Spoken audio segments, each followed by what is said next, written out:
انیس ستی شہید جو ڈی چوک میں گولی ماری گئی، اس کے والد اذان دے رہے تھے، اور کیا کرب تھا ان کی آواز میں۔ صابر شاکر بھائی کی میں نے اذان سنی، وہ آدمی 3.5 سال سے اپنے گھر ہی نہیں جا پایا۔ گھر جانا تھا انہیں، اور اپنا گھر کسے پیارا نہیں ہوتا۔ میں نے ان کے اندر ایک اداسی دیکھی ہے صابر شاکر بھائی میں۔ 3.5 سال ہو گئے وہ آدمی اپنے گھر واپس نہیں پہنچ پا رہا۔ کیسی تکلیف ہے، اور یہ وہ آدمی ہے جو پاکستان کے باہر رہتا بھی نہیں تھا کبھی۔ شہید ارشد شریف وہ کبھی بھی واپس نہیں آئے گا۔ میں نے وہ عدیل راجہ صاحب کا میں نے ٹویٹ پڑھا، ان کی جو فیلنگ تھی، وہ کہتے جی یہ تو ایک الگ فیلنگ ہے۔ میں نے خود جب اذان دی تو مجھے بہت ساری چیزیں میرے دماغ میں مجھے یاد آئیں جو میں نے اللہ کے سامنے رکھی۔ تو پاکستانیوں نے اپنا مقدمہ اللہ رب العزت کے سامنے رکھ دیا ہے۔ اسٹیبلشمنٹ بیانیہ بنانے میں ناکام رہی، اور لوگوں کی سوچ کو بدلنے میں ابھی تک ناکام رہی۔ یہ ثابت ہو گیا کہ ساری کوشش کرنے کے باوجود یہ لوگوں کی سوچ کو نہیں بدل پائے۔ لوگ ایگزیکٹلی آج بھی ویسے ہی سوچ رہے ہیں جیسا 8 فروری کو سوچ رہے تھے، یا شاید اب لوگوں میں اس کی شدت زیادہ ہے۔ پرامن پاکستانی اس ظلم سے نجات چاہتے ہیں۔ یہ بھی ایک چیز سامنے آئی، خواتین نے دعائیں بھی کی ہیں۔ خواتین کیونکہ اذان نہیں دیتی، انہوں نے بعض جگہ پہ دعائیں کروائیں، بعض جگہ پہ جو اذان کی کیسٹس ہیں وہ چلائیں۔ تو خواتین نے اپنے طور پہ جتنا وہ رول پلے کر سکتے تھے انہوں نے کیا۔ میں نے بچوں کو دیکھا، بہت زیادہ ویڈیوز بچوں کی آ رہی ہیں۔ چھوٹے چھوٹے بچے جو ہیں وہ اذانیں دے رہے ہیں، اپنے گھروں میں کھڑے ہو کر، بالکونی میں کھڑے ہو کر، چھتوں پر کھڑے ہو کر بچے اذانیں دے رہے ہیں، اکٹھے بھی، الگ الگ بھی۔ بہت ساری ویڈیوز آ رہی ہیں، اور ابھی تک آتی چلی جا رہی ہیں، کیونکہ دنیا میں ٹائم چینج ہوتا رہتا ہے، تو لوگ جیسے جیسے ٹائم آگے بڑھ رہا ہے تو پوری دنیا سے اذانوں کی آوازیں آ رہی۔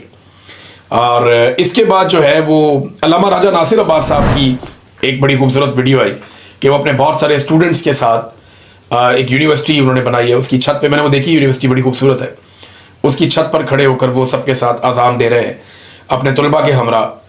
پھر اذان کے درمیان بہت سارا کچھ جو ہے وہ ہمیں دکھائی دے رہا تھا، لوگوں کی فیلنگ دکھائی دے رہی تھی۔ لوگوں نے باجماعت اذانیں دی ہیں اکٹھے ہو کر، بہت سارے لوگ ایک ساتھ اکٹھے ہوئے، انہوں نے اذانیں دی۔ تو اوورآل جو ہے وہ اسٹیبلشمنٹ کو ایک اور شکست ہو گئی ہے۔ لوگوں نے اپنا مقدمہ اللہ رب العزت پر چھوڑا ہے، اور اللہ رب العزت سے رجوع کیا ہے، تو میرا رب کبھی بھی مایوس نہیں کرتا۔ وہ مدد کرنے کے لیے ہمیشہ ہمارے پاس موجود رہتا ہے، ہماری شارک سے بھی زیادہ قریب۔ ظالم کو خوف آنا چاہیے، اسے ڈرنا چاہیے، تیرا انجام بہت قریب ہے۔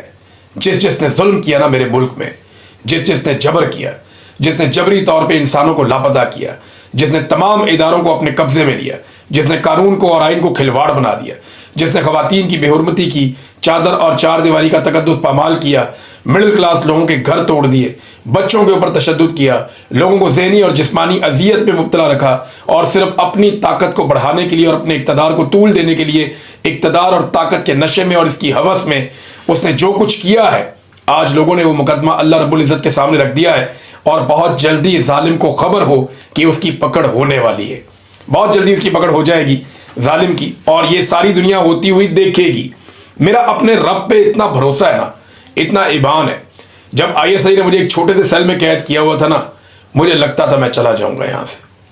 میری بہت دفعہ حالت بہت خراب ہو جاتی تھی، یہ مجھے بہت عجیب و غریب خبریں بھی سناتے تھے میرے گھر والوں کے بارے میں بھی۔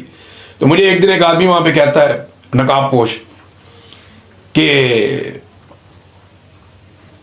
تم یہاں سے نہیں جا پاؤ گے، یہیں سڑو گے، ایسے بولتا ہے، یہیں سڑو گے۔ میں نے اسے کہا جس وقت میرے اللہ کا حکم آئے گا نا، میں تم سب کے بیچ میں سے گزر کے چلا جاؤں گا۔ تو پھر اس نے مجھے کہا کہ تو پھر تم اتنا پھڈا کیوں کرتے ہو یہاں پہ؟ میں ایک دو دفعہ اپنا سر پھاڑ دیا، میں بہت پروٹیسٹ بھی کرتا تھا، میرا جھگڑا ان سے چلتا تھا۔ وہ جو کپڑا انہوں نے مجھے دیا پہننے کے لیے اورنج کلر کا، وہ میں نے آخری دن تک نہیں پہنا۔ بڑی کوشش کی انہوں نے کپڑے چینج کروانے کی، میں نے کہا نہیں، وہ اورنج کپڑے میں نے ان سے نہیں پہنے لے کر، جو سارے قیدیوں کو پہناتے ہیں وہاں پہ، اس جگہ پہ جہاں مجھے رکھا تھا۔ مجھے پتہ ہے کون سی جگہ ہے، میں جاؤں گا وہاں پہ انشاءاللہ، ضرور ایک دن جاؤں گا۔